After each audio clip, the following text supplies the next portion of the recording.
The 2018 Ducati Scrambler Mach 2.0. Ducati made some adjustments to its Scrambler lineup this year. The Mach 2.0 moves in to help fill the void left by the departure of the Flat Track Pro and Urban Enduro, but creates a niche of its own with a particularly nostalgia-inducing look meant to call to mind the 70s on the West Coast.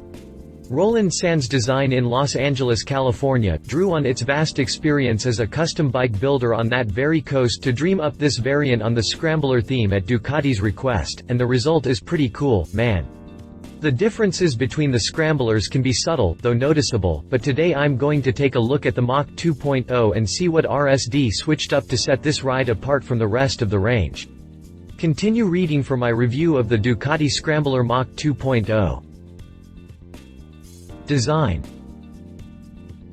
All in all, the Scrambler DNA wins out, but the RSD influence makes the real difference in the overall vibe of this new Mach 2.0.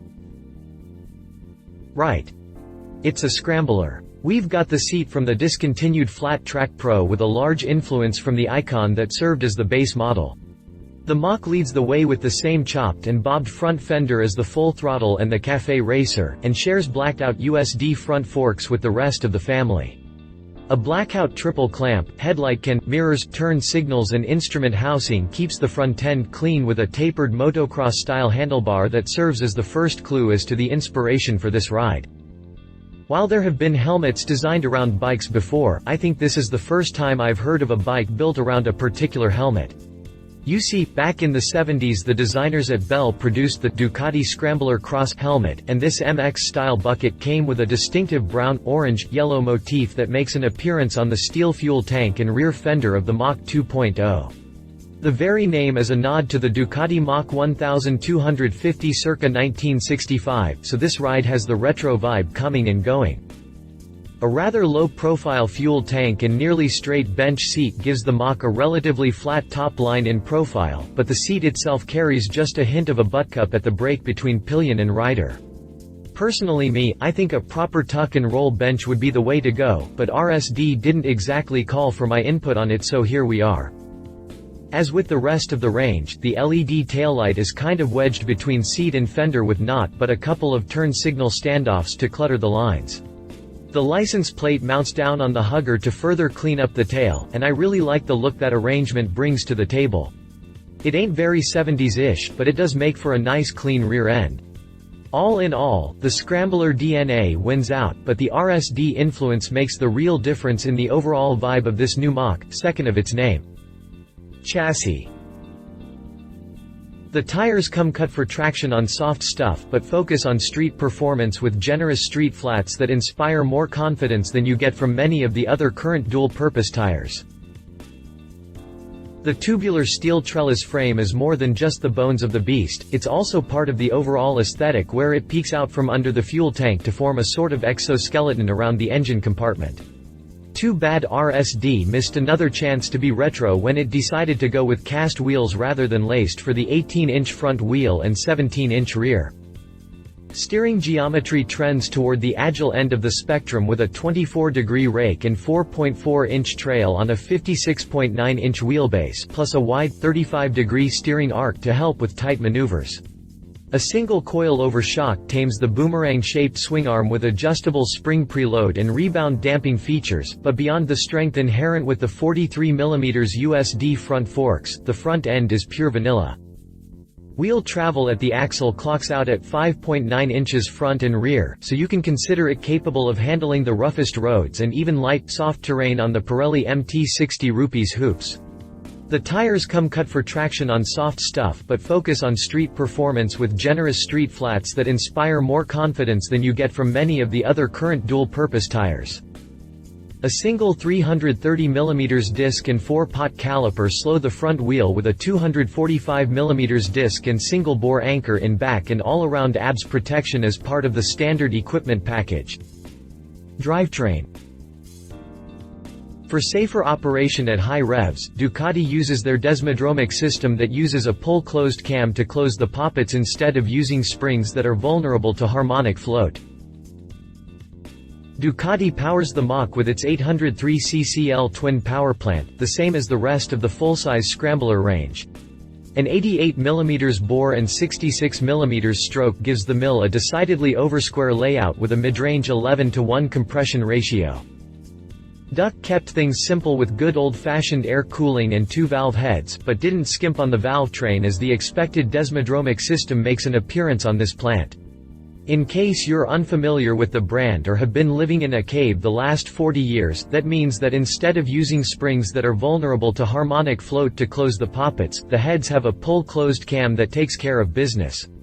This allows for safer operation at high revs than you get with a traditional setup, and thanks to decades of development, the valve train has a reasonable maintenance schedule that isn't far off from that of conventional valve trains at 7,500 miles. Power output is respectable with 73 ponies at 8,250 revolutions per minute and 49 pounds-o grunt at 5,750 revolutions per minute, and it comes rated for Euro 4 compliance. A 50 mm throttle body manages the induction with electronic fuel injection, but nothing in the way of variable rider modes or traction control. Simple, but sufficient. The 6-speed transmixer couples to engine power via standard wet clutch with a chain final drive. Pricing. Priced just above the entry level, the Mach 2.0 remains in reach of most with a $10,795 MSRP. Priced just above the entry level, the Mach 2.0 remains in reach of most with a $10,795 MSRP. Ducati covers your new Mach 2.0 with a 24-month unlimited mileage warranty. Competitors. The difference in price may not be enough for the Triumph to overcome the preponderance of little advantages Ducati brings to the table. Ducati and RSD went for that 70s look mainly through paint selection, but my pick for a competitor actually hails back to the 60s. Triumph nails the Scrambler look on its own Scrambler with gaiters on the blackout front forks, that classic trumpet fuel tank complete with padded knee pockets and classic badging. A straight-up bench seat takes over from there, but it's the chromed, double-barrel shotgun exhaust that really sells it. Well, that and the air-cooled parallel twin powerplant that exudes that timeless Britishness that defines the Mach. Unlike the stressed engine trellis in the Duck, the Triumph Scrambler's frame follows the time-tested double downtube, double cradle format. The KYB suspension is pure vanilla on the trumpet with only the spring preload adjuster in back, and that leaves the Mach with a slight advantage in the stems. That edge continues into the anchors since the Triumph's front discs measure a bit smaller at 310 mm, and even though some of that is made up with the 255 mm rear disc, Triumph has no answer for the abs on the Mach. Triumph does manage to squeeze in a few extra cubes with an 865cc beating heart that cranks out 59 horsepower and 50 pounds of torque against the 73/49 Mach for a slight edge to the Italian. Trumpet shuns the slipper clutch technology here, and only sees clear to use a 5-speed gearbox. Ducati slips ahead a little more.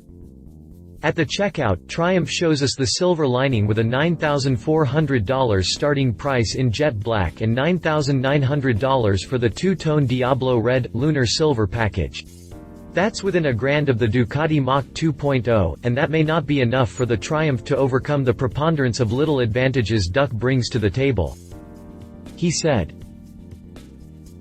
Stats be damned, the looks of the Triumph is enough for me. There's just something really cool, timeless and tasteful about the British look, even if it's hard to qualify.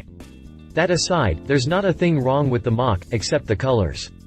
They really nailed it. I was but a wee lad in the 70s, and apparently I didn't dig the decor because the first thing I thought when I saw the colors was damn, that's ugly, which means they captured the colors of my childhood perfectly. Fun stuff, guys. She said. My wife and fellow motorcycle rider, Alan Hinton, says, I don't think it's ugly, but I don't think I'd like it so much if it weren't anchored in a historical context. Though I can't speak specifically to the Mach 2.0, I know the other bikes in Ducati's Scrambler stable are nimble and just beg for twisty roads. The Mach 2.0 is a little more off-road capable than the Café Racer, but if you're looking for a scrambler that can make it in soft stuff, the Desert Sled is probably more to your liking. Specifications. References. See our review of the Triumph Scrambler. If you liked this video, please share your thoughts in the comments below and don't forget to hit the subscribe button.